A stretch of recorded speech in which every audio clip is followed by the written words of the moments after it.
À cette époque-là, je pouvais pas me douter de ce qui allait m'attendre. En ouvrant la porte, je m'attends à tout sauf à ce que j'ai vu ce soir-là, à savoir mon frère pendu. Bonjour, je m'appelle Stéphie. Si je suis là aujourd'hui, c'est pour prendre la parole quant à mon vécu. J'ai aujourd'hui 25 ans. Je suis née dans une famille, tout ce qu'il y a de plus normal en apparence, si ce n'est peut-être même une famille issue d'un milieu privilégié, puisque la maison de mes parents était grande. Et on avait, donc avec mes petits frères, puisque j'ai 3 petits frères, tout le nécessaire pour être heureux. En tout cas, c'est ce qui paraissait pour les tiers. Parmi mes 3 petits frères, mon deuxième petit frère était très malade. Il est né avec une maladie orpheline dont on n'a jamais su ce qu'elle était, mais il ne parlait pas, il ne marchait pas, il ne mangeait pas seul, etc. Donc, ça prenait beaucoup de place. Ça prenait beaucoup de place au quotidien puisqu'il y avait des professionnels de santé H24. Pour autant, on était aussi très isolés parce qu'en fait, très jeune, mes parents m'ont levé de l'école avec mon frère cadet Peter dans l'idée de nous accorder plus de temps. Ça, c'était la version officielle. En réalité, c'est plutôt qu'ils avaient un mode de vie un peu spécial et que pour pas que ça paraisse trop bizarre aux yeux des tiers, le fait de nous garder à la maison leur permettait d'avoir un contrôle. Et il faut savoir que chez moi, quand j'étais petite, c'était surtout mon père qui décidait. Mon père qui commandait. Les mots que j'ai le plus entendus étaient c'est moi le chef et c'est moi le patron. Il avait aussi cette manière d'être et de se positionner qui donnait toujours l'impression à la personne avec qui il parlait qu'il savait mieux qu'elle. Donc très dur de trouver sa place en tant qu'enfant, d'autant plus dire parce que me concernant, il avait cette double face qui était aussi celle d'un père très affectueux, trop affectueux. Et donc j'étais pas toujours à l'aise en sa présence en fait, parce que si au début, toute petite, je pouvais percevoir ça comme des marques d'affection, c'est-à-dire un papa qui m'aime, un papa qui tient à moi. J'étais la seule fille, puisque, encore une fois, voilà, je n'avais que des frères. C'était pas une affection qui était normale. Mais j'ai mis beaucoup de temps avant de mettre des mots là-dessus. Et peut-être même des mots vis-à-vis de moi-même. Vous voyez, quand vous vivez des choses, parfois vous parlez à vous-même. Vous avez des pensées, et ces pensées-là, c'est des mots, simplement on les prononce pas. Et moi, j'ai mis beaucoup de temps avant de me dire, en fait, ton père, c'est pas de l'amour, là, c'est autre chose. Donc, du plus jeune âge, à savoir à partir de 5-6 ans, j'ai subi des attouchements de sa part, qui sont devenus de vraies agressions sexuelles. C'est allé crescendo.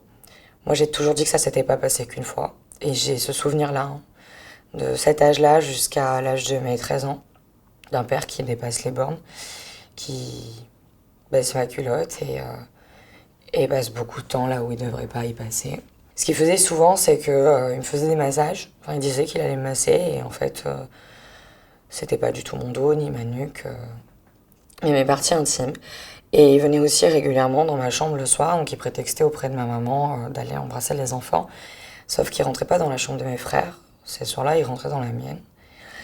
Et à l'âge de 11 ans, il est rentré dans ma chambre. C'était une chose à laquelle j'étais habituée de savoir, même si j'espérais chaque soir qu'il ne vienne pas. Et il est rentré dans ma chambre. Et cette fois-là, il a été plus insistant, plus violent, plus direct. Et je sais pas pourquoi cette fois-là plus qu'une autre. J'imagine parce que ses gestes étaient peut-être plus... Oui, il a encore dépassé une limite. Pour autant, voilà, ce soir-là, j'ai eu ce déclic de me dire, il faut que j'en parle. Et la seule personne à laquelle j'ai envisagé d'en parler, c'était ma mère. J'étais pas proche de ma mère parce que vraiment, on avait deux caractères bien distincts. Moi, j'étais une petite fille qui était beaucoup dans le questionnement. Je lisais, je m'intéressais à tout. Ma mère était quelqu'un qui s'exprimait pas, qui ne communiquait pas, qui était pas féminine, pas dans l'affection du tout. Je suis pas certaine d'avoir entendu un je t'aime de la part de ma maman avant cet âge-là. Parce que j'ai attendu que mon père quitte ma chambre et j'ai pris le temps. J'ai pris le temps puisque je me suis retrouvée par terre, comme un sac poubelle en fait. J'étais dans un état lamentable et j'ai fini par me relever et à traverser ce couloir qui me séparait du salon de la maison de mes parents. J'ai croisé le regard de mon père puisqu'il était dans le salon également. Je suis allée voir ma maman et je lui ai dit maman, il faut que je te parle. Sauf qu'elle était pas du tout satisfaite du fait que je sois debout à cette heure-ci. Et elle m'a dit écoute, non, va te coucher. Et elle a fini par comprendre qu'il y avait un vrai problème, donc elle m'a suivie dans ma chambre. Et là, j'ai pas trouvé les mots, j'avais pas non plus le vocabulaire. Mais je crois qu'elle savait. Et j'ai dit c'est papa, maman, c'est papa. J'étais anéantie et elle aussi, à la seconde même. Donc elle a eu un premier temps qui a été celui de s'effondrer et un deuxième qui a été de se centrer sur elle-même. Ça a été, écoute, non, non, il va falloir que tu gardes ça pour toi, tu peux pas en parler. Et là, j'ai été en état de choc parce que je me suis jamais posé la question du soutien de ma mère. C'était déjà une montagne en fait. J'avais l'impression de gravir Mont Blanc pour en parler à ma maman. Et j'avais pas envisagé le fait qu'elle me dirait on reste là. Et là, elle a voulu aller parler avec mon père, mais avant ça, elle m'a bien fait comprendre que dans l'intérêt de mes frères, il allait falloir que je me taise parce que mon frère qui était malade serait hospitalisé, il allait mourir de ça, d'un défaut de prise en charge. Que mon frère Peter, donc mon cadet, qui avait un an de moins que moi, donc soit 10 ans à l'époque, allait se suicider parce que trop fragile psychologiquement. Et j'en viens à mon dernier petit frère Karl. Elle était enceinte de lui, de quelques mois. Elle m'a expliqué qu'elle allait faire une fausse couche. Elle me laisse comme ça, elle va parler avec mon père, elle revient pour me dire il faut que tu parles avec ton père. Donc cette même nuit, je me retrouve confrontée face à face dans les canapés du salon. Et lui me dit ok, j'ai dérapé, mais ça n'a pas duré longtemps, ça ne se reproduira pas. Alors qu'on savait très bien tous deux que c'était pas la première fois. Mais je dis rien parce qu'à ce moment-là, je comprends que j'ai pas d'amis dans cette pièce et le peu de courage que j'avais réussi à avoir, je l'ai perdu sur ce laps de temps assez court. Et le train-train quotidien continue, sauf que pour moi, quelque chose a changé, puisque j'ai parlé, une fois certes, et on m'a vite expliqué que ça allait s'arrêter là pour moi, mais j'avais peut-être un recul que j'avais pas auparavant, donc pendant près de 2 ans, j'ai gardé le silence, mais j'ai oublié d'être bête. Donc les premiers mois, j'étais vraiment du côté de mes parents, à penser vraiment, j'étais investie de cette mission de me taire pour protéger mes frères. Sauf que je les ai vus évoluer, continuer leur vie comme si de rien n'était, alors que moi j'avais le sentiment que j'étais en train de crever, littéralement. C'était comme si toute la journée, je me faisais planter, assommer, frapper, parce qu'au-delà de ça, je vivais de la violence. Mon père était extrêmement violent, moins souvent que ma maman, mais il frappait plus fort. Et ma mère, elle, c'était très régulé, d'autant plus à partir du moment où il y a eu un petit peu cette menace qui a plané au-dessus de la tête, parce qu'elle avait peur que je parle, mine de rien.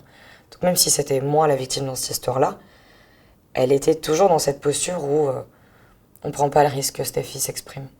Ce qui se passe, c'est qu'après la naissance de Karl, je me retrouve à une place qui est encore moins la mienne, puisque déjà j'étais très présente pour mes petits frères, mais avec ce bébé qui arrive dans cette famille plus qu'éclatée, je me retrouve à une place qui est celle d'une grande sœur plus, une grande sœur qui fait des nuits, une grande sœur qui prépare des biberons à l'âge de 12 ans. Et donc quand j'ai 13 ans et que la famille éclate, parce que ça éclate un jour, eh bien, ça fait 1 an que je m'occupe de mon petit frère et je crois pouvoir dire que cet enfant, il m'a sauvée.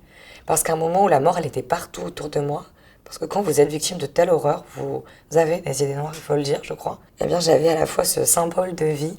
Un bébé, c'est beau, c'est l'innocence, c'est ce dont j'avais manqué. Et ça reflétait en tout point, ça reflétait en tout point ce pourquoi je me battais et ce pourquoi je me faisais pas de mal. Et j'attendais pas mes jours, malgré l'envie que je pouvais avoir parfois. Lorsque Karl naît, je commence un peu à me rebeller. Et en fait, on passe d'une petite fille qui ne parle pas, qui est bien sous tout rapport, qui lors des repas un peu importants, eh bien, fait ce que papa et maman disent. Une petite fille qui répond, une petite fille qui part en courant, en larmes des repas. Et donc une petite fille qui fait un peu peur à ses parents parce qu'ils n'ont plus trop la main. Faut savoir qu'entre-temps, mes parents m'avaient déscolarisée pour la 2e fois. L'argument officiel était que je faisais de la musique à haut niveau, ce qui était vrai certes, mais en réalité c'est surtout que mon père avait très peur que je me confie dans le milieu scolaire, évidemment. Et donc me retirer de cet endroit-là leur permettait d'avoir la main au quotidien. Mon père a su, via ma messagerie que j'avais à l'époque, parce que j'avais pas de portable mais j'avais MSN, que j'allais en parler, en tout cas je projetais de partir une nuit, comme on peut voir dans les films. Et quand on est à cet âge-là, on n'a que des idées un peu imaginaires, on a peur, donc on fait ce qu'on peut avec les moyens qu'on a. Et je projetais d'aller dans la nuit au commissariat, il l'a su. Il s'arrangeait avec un pseudo... il s'arrangeait avec une connaissance à lui qui était psychiatre et il a fait ce qu'on appelle un signalement. Le souhait de mon père, parce qu'il savait qu'il était fini en fait, il avait bien compris qu'il m'atteignait plus comme avant, c'était de se faire condamner pour un délit. Il se dit bon, avec les peines qui sont pratiquées en France, je vais prendre un petit peu de sursis, je ne mettrai pas un pied en prison. Et ça passera comme une lettre à la poste. Sauf que je pense qu'il m'a sous-estimé. En tout cas, il a sous-estimé mon envie de vivre et mon envie de m'en sortir. Et c'est ce qui a fait la différence, parce que quand j'ai été auditionnée par la police, dans un contexte un peu dramatique, puisque j'étais hospitalisée, j'avais des problèmes de santé, eh bien, j'ai sur les premiers temps maintenu les déclarations de mes parents, puisque ma mère se plaçait du côté de mon père. Sauf qu'en fait, il fallait quand même qu'il m'entende au commissariat, donc quand je suis sortie de cet hôpital, j'ai eu une deuxième audition. Et là, l'officier de police qui m'a entendu a eu les bons mots. Ceux de me dire, écoute Stéphie, je sens que tu dis pas toute la vérité et si tu veux t'en sortir, il faut que tu nous racontes ce qui s'est passé réellement. Et là, j'ai parlé pour de vrai. Là, j'ai raconté mes souvenirs. J'ai pas réfléchi à ce que j'allais dire. J'ai pas fait selon ce que je savais être la version de mes parents, parce que mes parents m'avaient bien briefé auparavant.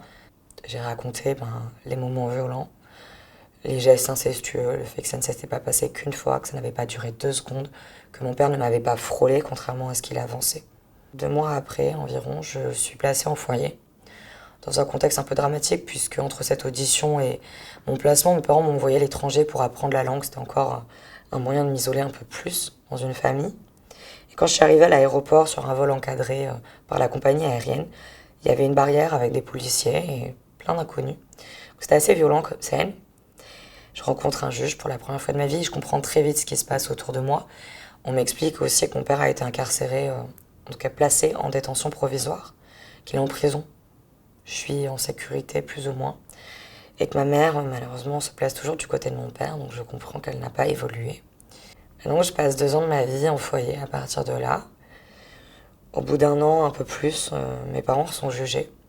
Peu de temps avant, ma mère a demandé le divorce. Elle a fini par atterrir, par réaliser en fait à quel point elle était sous emprise. Et donc j'ai pris sa défense lors du procès parce que je n'excusais pas ma mère, mais je comprenais. Je comprenais parce que je connaissais mon père et je savais à quel point c'est très très dur de le subir. Je comprenais aussi ses craintes parce que j'en ai eu également. Et ma mère avait envie vraiment d'évoluer et elle était foncièrement désolée. Ce qui n'était pas le cas de mon père. Toujours dans la toute-puissance. Enfin, il a été assez hallucinant puisqu'il s'est permis de dire avec son conseil que je l'avais provoqué. À quel moment une petite fille âgée de 6, 7 ans, 8 ans, et même au-delà, provoque son papa. Il prend 3 ans, dont un enferme, qu'il venait d'effectuer, donc il est libéré le soir même du procès. Ma mère prend quelques semaines avec sursis. On est sur quelque chose de très symbolique. Je suis récupérée par un éducateur du foyer et je retourne là-bas. Je retrouve les barreaux aux fenêtres parce qu'il faut imaginer quelque chose d'assez glauque, salé. Je retrouve aussi la violence parce que pendant tout mon placement, je me fais casser la figure régulièrement. Je suis pas comme les autres enfants, non pas que je vaille mieux qu'eux, loin de là. Mais on n'a pas le même vocabulaire, on n'a pas la même éducation. Je ne sais pas ce qu'est la drogue, je ne connais pas un gros mot à l'âge de 13 ans. Ce que j'ai oublié de vous dire, c'est que j'ai quand même mon bac avec 2 ans d'avance. Donc à l'époque, j'avais déjà 2 ans d'avance. Et je suis entourée de jeunes qui sont en échec scolaire, qui vont mal. Moi aussi, je vais mal, mais on n'est pas forcément là pour les mêmes raisons. Dans les foyers, on mélange les délinquants et les victimes. Donc je retrouve ce cauchemar-là, qui n'a rien à voir, certes, avec la violence familiale dont j'ai été victime, mais qui est une nouvelle forme de violence. Et je comprends pas, mon père est libre et moi, je continue d'être enfermée. Et on m'explique qu'on peut rien pour moi, qu'il va falloir que je sois patiente et que c'est comme ça. Je finis par craquer. Je suis suivie, il faut le savoir, j'ai toujours été suivie. J'ai toujours fait une psychothérapie parce que j'ai toujours été dans cette volonté de parler, de m'en sortir. Et j'ai toujours su que le porter seul, garder ce poids pour moi, causerait ma perte. Et j'avais envie de vivre parce que mourir, c'était donner raison à mon père et ça, c'était hors de question. Sauf que je ne suis qu'une humaine qui peut pas supporter tout ça à l'âge de 14 ans à cette époque-là. Et je finis par faire une tentative de suicide. Mais j'aime pas ces mots parce que la volonté de mourir, elle était là, il n'y avait pas question de faire un appel à l'aide. Donc je profite d'un week-end parce qu'après le procès, je commence à retourner chez ma mère de temps en temps, un tout petit peu. Ça se passe mal. Ça se passe mal parce que ma mère est dans cette volonté de faire comme si c'était rien passé, quand bien même elle a demandé le divorce. Et moi, je suis dans cette volonté de voir que ma mère est désolée, qu'elle apprend de ses erreurs. Et au lieu de ça, j'ai une maman qui redevient froide et distante, donc c'est très dur. Je profite d'un de ces week-ends pour avaler tout un tas de cachets qui sont très conséquents de mon frère malade, Tim. Et en fait, si je suis vivante aujourd'hui, c'est parce que j'ai passé le coup de fil qui m'a sauvé la vie. Sinon, j'aurais jamais été réanimée et je serais pas là pour en parler. J'ai fait une semaine de coma. Ça a été dur. Aujourd'hui, j'ai beaucoup de mal à parler de ça parce que dire face caméra que j'ai voulu mourir, ça me fait mal. Et vous allez comprendre pourquoi. Mais en même temps, je crois que sans cet incident-là, j'aurais peut-être pas saisi à quel point ma vie était précieuse et j'aurais peut-être réitéré, ce qui n'a jamais été le cas et j'ai jamais eu à nouveau de telles idées noires. Parce que quand je me suis réveillée et que j'ai eu en face de moi ce médecin qui m'a réanimée et qui m'a dit les larmes aux yeux que c'était pas 2 pauvres personnes qui méritaient que je fasse ça et que j'étais précieuse et qui m'a fait promettre, jurer de ne jamais refaire, eh bien j'ai été sincère parce que j'ai promis. Et là j'ai eu envie de prendre une revanche sur la vie. Donc j'ai bizarrement pu retourner chez ma maman. Bizarrement, tout est allé plus vite. Les magistrats ont fait leur travail, les travailleurs sociaux aussi. Je crois qu'ils avaient plus envie de m'avoir sur le dos. Donc je suis retournée chez ma mère. J'ai pu voir mes petits frères, voir Karl, qui était certes mon petit frère, mais déjà comme un fils de cœur. Profiter du temps avec mon frère malade et mourant, parce que j'avais peur qu'il meure loin de moi tout le temps. Et voir mon cadet qui était comme mon jumeau, Peter, et retrouver ce qui m'a sauvé au premier jour, parce que c'est parce que j'avais ces petits frères-là que j'ai eu envie de rester parmi nous, quoi. J'obtiens mon bac. Je pars faire mes études à l'âge de 16 ans. Je déménage, mais je suis avec un garçon bien plus âgé que moi. Et en fait, quelques mois plus tard, je tombe enceinte. Je parlerai pas d'accident, mais de la plus belle surprise qui me soit arrivée dans ma vie. Ce qui m'a amenée à devenir maman à l'âge de 17 ans.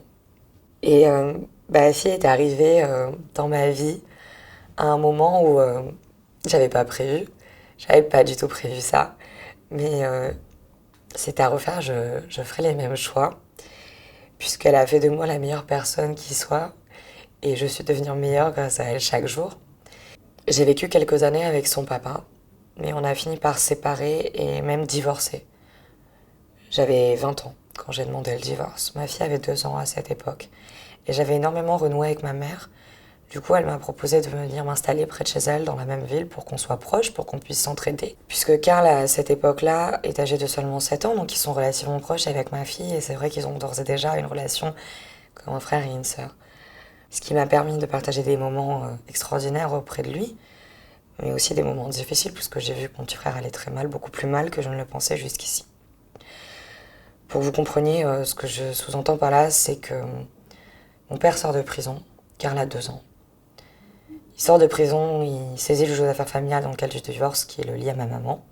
Il obtient un week-end sur 2 la moitié des vacances, sans surveillance, sans rien du tout. Et donc Karl développe des troubles anxieux, des crises d'angoisse régulières de plus en plus.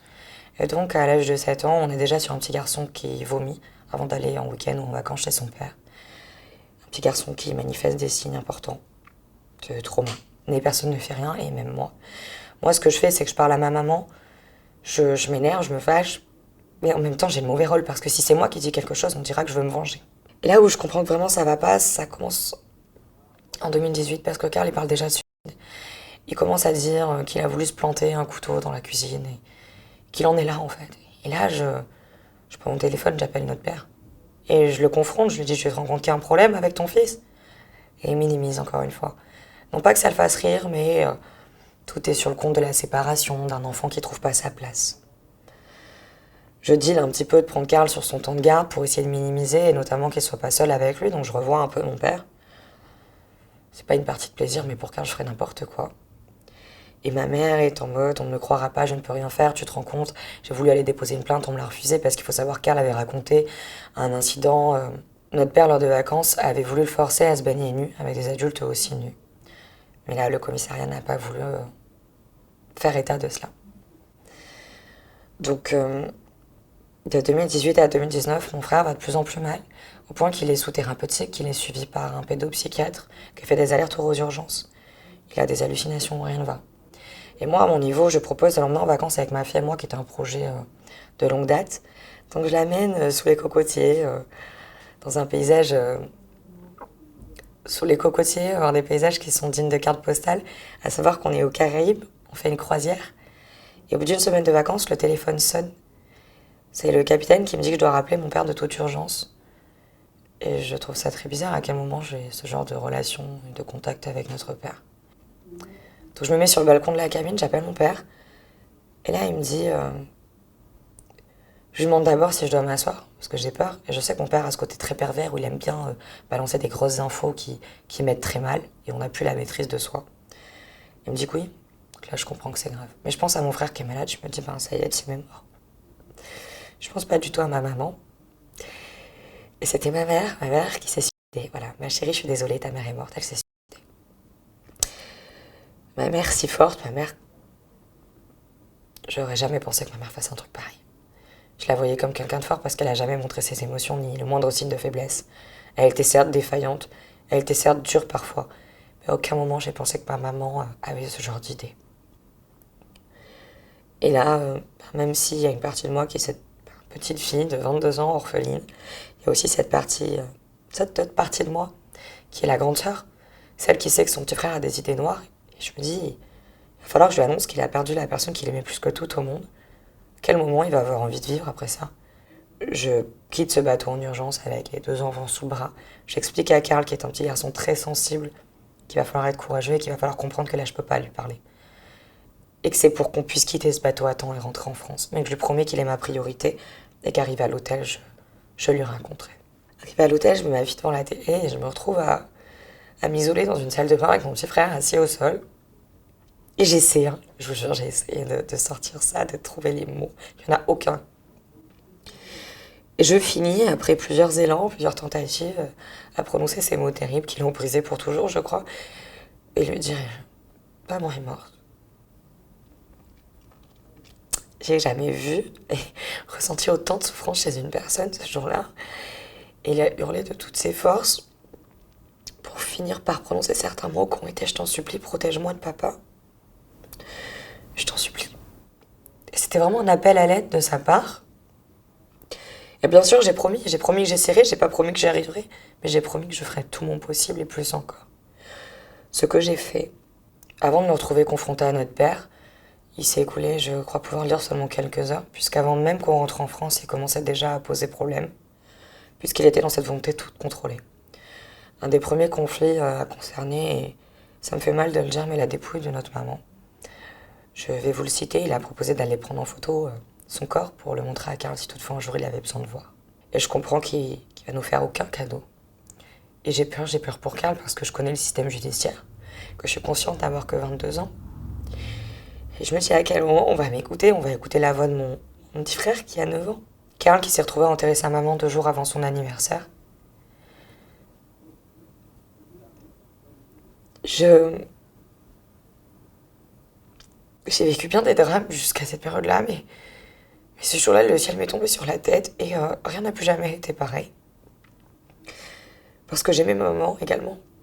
Et son suicide a été quelque chose qu'on n'a pas du tout compris. Parce que, je vais citer les mots de mon petit frère, il a toujours dit « Je comprends pas qu'elle ait pas tué avant de se suicider. Je comprends pas qu'elle nous ait pas fait ce cadeau. » Et donc Karl, il a à la fois dû se construire avec le manque de sa maman, mais aussi ce sentiment d'abandon. Et un double abandon parce que il a été à moitié protégé par le système, et c'est tout le problème. Pendant plus de 2 ans, j'ai affronté notre père au tribunal, puisqu'il n'était pas question pour lui de me laisser la garde de Karl, ni même d'entendre la souffrance de son fils. Ce qui représente plus de 7 audiences, avec des jugements notamment en cours d'appel, puisque notre père refusait d'entendre Karl, refusait de respecter sa volonté qui était « je veux vivre avec ma sœur et ma nièce ». Ça a été très dur pour Karl parce que pendant ces 2 années, le débat il n'était pas tant autour de ce qu'il ressentait, il n'était même pas question de lui parler de sa maman. C'est-à-dire que ça n'a jamais été un sujet en fait lors des audiences, alors que pour lui c'était le drame absolu de sa vie. Il était juste question du père de Karl et de ses droits. Parce que certes, la justice m'a donné sa garde, c'est vrai, dès la première audience, mais ça a été contesté sans cesse et ça a été au prix de conflits abominables dans le quotidien. Il est même allé jusqu'à poser des problèmes par rapport à la scolarité, puisqu'il fallait son autorisation pour signer l'inscription à l'entrée au collège de Karl. Tout un tas de choses. Karl m'a dit un jour un truc qui m'a vraiment permis de comprendre à quel point il en avait peur. Il m'a dit « Mais tu sais, Stéphie, je suis sûre qu'à mes 18 ans, il va essayer de me retrouver, il va me tuer. » Donc vraiment, c'était une angoisse qui était prenante, il faisait des cauchemars et j'ai essayé de le rassurer, mais j'avais aucun pouvoir. Karl, il disait « Quand je pense à mon père, je pense à la mort. » Il a été plus que clair, il a hurlé dans les tribunaux. Sa souffrance, elle était criante, visible. Et il n'était pas possible de remettre en question sa parole. Mais j'ai toujours eu le sentiment qu'il parlait dans le vide et qu'en fait, autour de lui, on minimisait. Lui, ce dont il avait besoin, c'est qu'on lui dise « Ton père ne t'en battra plus jamais. Il n'est plus question, Karl, de te faire subir ton père. » En janvier 2021, notre frère Tim, qui était très malade, est décédé à l'âge de 20 ans. Ça a été un coup dur parce que personne n'est prêt, même si on savait qu'il était mourant, à perdre son frère de 20 ans. Mais personne n'est prêt à faire face à l'horreur qu'a représenté notre père à cette période, puisqu'il a refusé que notre petit frère et le grand frère donc de Karl soient enterrés avec notre maman. Il a saisi un juge des funérailles, nous a traînés devant ce tribunal, et il a gagné, parce qu'un père est prioritaire par rapport au frère. Voilà la réponse qui nous a été donnée. Karl n'a pas supporté. Ses mots ont été de dire comment un père peut refuser qu'un fils repose auprès de sa maman. À cette époque-là, je pouvais pas me douter de ce qui allait m'attendre. Parce que Karl, même s'il souffrait, et il le disait très clairement, et tous les professionnels qui l'entouraient, aussi bien que les proches, on pensait qu'il tenait le coup. On savait qu'il allait pas super bien, mais on pensait qu'il allait mieux que 2 ans en arrière lorsque notre mère est décédée. Donc je suis à l'école infirmière en 2021 et j'accepte depuis peu de laisser Karl un peu seul. Et au mois de juin, un soir, je laisse Karl seul 1 heure avec son accord. Il me dit mais t'inquiète, vas-y, prends du temps pour toi parce que c'est vrai que j'avais pas beaucoup de temps pour moi. Donc je pars à la salle de sport et je laisse un petit garçon qui est joyeux, qui me dit t'inquiète pas, je t'attends, on va passer une soirée tous les deux parce que ma fille était gardée vu que je me levais très tôt le lendemain. Je fais ma séance. Sur la route, j'ai même un nouveau Karl parce que je me dis quand même, il va être un peu tard, il a peut-être faim, il avait fait du canoë avec son copain toute l'après-midi. Donc je lui dis, il y a ça et ça dans le frigo. Il me dit super, des légumes, tout ça. Je rigole et je lui dis, non mais des légumes, Karl. Genre, c'est super des légumes. J'étais tellement pas inquiète que je l'appelle même pas pour le prévenir que je repars et que j'arrive dans 3 minutes. J'arrive donc chez nous et en fait, je m'attendais à ce qu'il ouvre la porte et la porte était fermée. Je rouspète un peu dans ma tête en me disant, il a dû aller se coucher. Il a dû aller se coucher, on devait prendre le dessert ensemble, il m'a pas attendu. Et en même temps que je me fais cette réflexion, je passe la clé dans la porte et j'ai pas eu besoin qu'elle s'ouvre en entier pour apercevoir la pire chose qui soit, et à mon sens mon plus gros trauma, à savoir mon frère accroché sur la porte de l'ascenseur. Ce sont des images que je n'oublierai jamais. Faut arrêter de croire qu'on oublie certains traumas. J'y travaille tous les jours depuis, mais j'apprends aussi à vivre avec ça.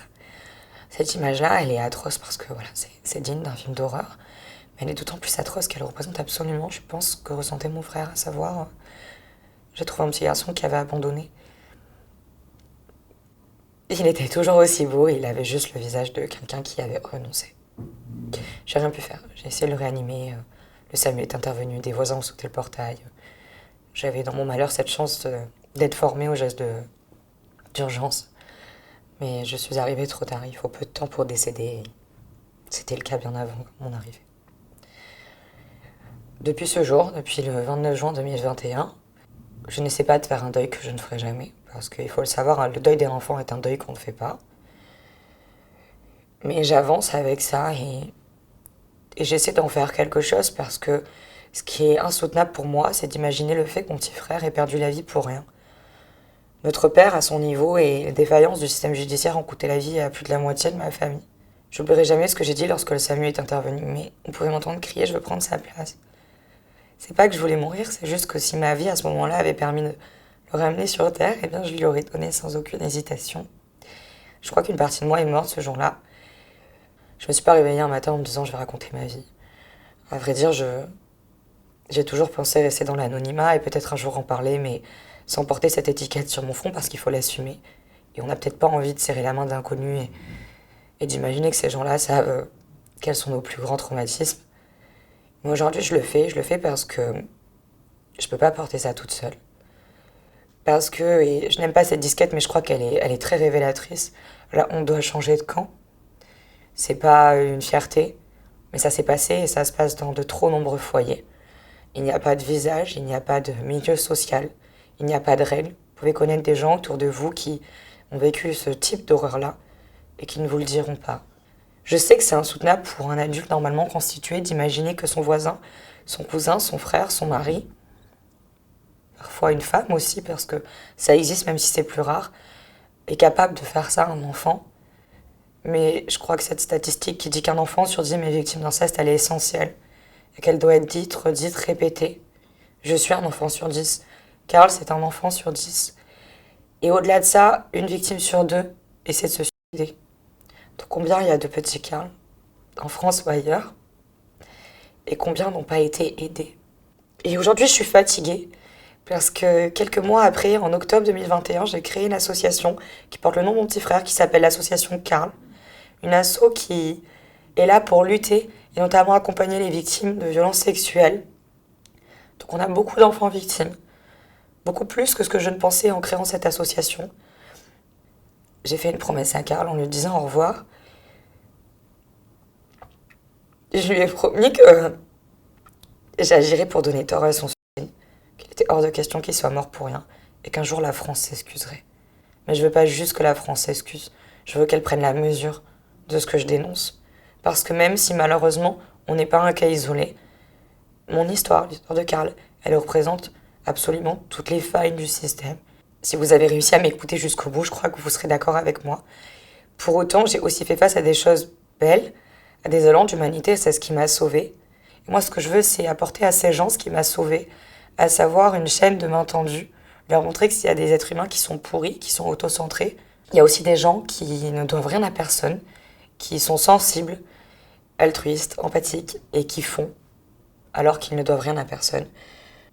Je suis une jeune femme qui n'a pas confiance en elle, je ne m'aime pas, je n'aime pas mon corps, je suis pas fière de moi, mais je suis fière d'être vivante et je crois fort en ce que je dis aujourd'hui et je crois que la vie elle est belle et c'est ce que je dis chaque jour à ma petite fille et il n'y a rien de plus sincère.